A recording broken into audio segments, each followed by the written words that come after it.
1 p.m. Pupunta kami ng barangay ng San Roque kasi ito parang city lang sa bahay ng parents ni May.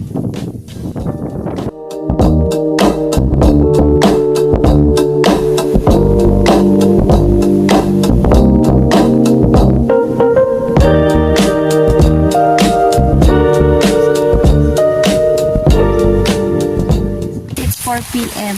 Nakabalik na kami sa farming. And yung trabaho namin ngayon, itatanim ng mani, nag-fins, tapos may gumagawa ng trellis ng kamatis. So, Kuya Joboy and Kuya Erwin isa sa pag-ayos ng trellis ng ampalaya.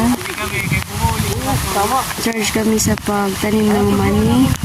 Ezekiel and Jimboy charge sa fins. Pinins nila kasi may kalabaw na nag-apak-apak sa mga tanim ng mani. Update after the rain. Nanay trellis, nagtanom og mani. Tapos ang trellis sa upo. Nanay ko dalo.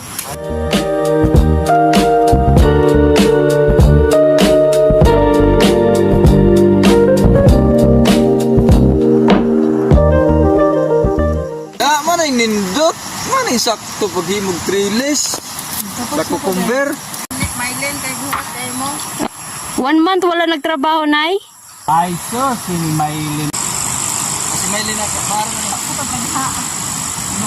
Diyan ka na na po doon sa pagkadlaw. Believe na ka, bro? O, tanawa ko do. Natiguro na kanayang mama. Ganina sa ganyan tagsugo.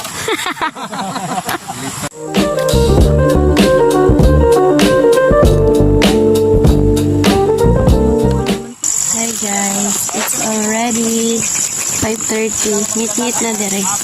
So, di pa mi tapos, but we need to evacuate. Namin sa balay nila Maylin. So, adi ang iya mother to visit me. So, ang mga wala dala, ipadala niya koan. Hawaiian.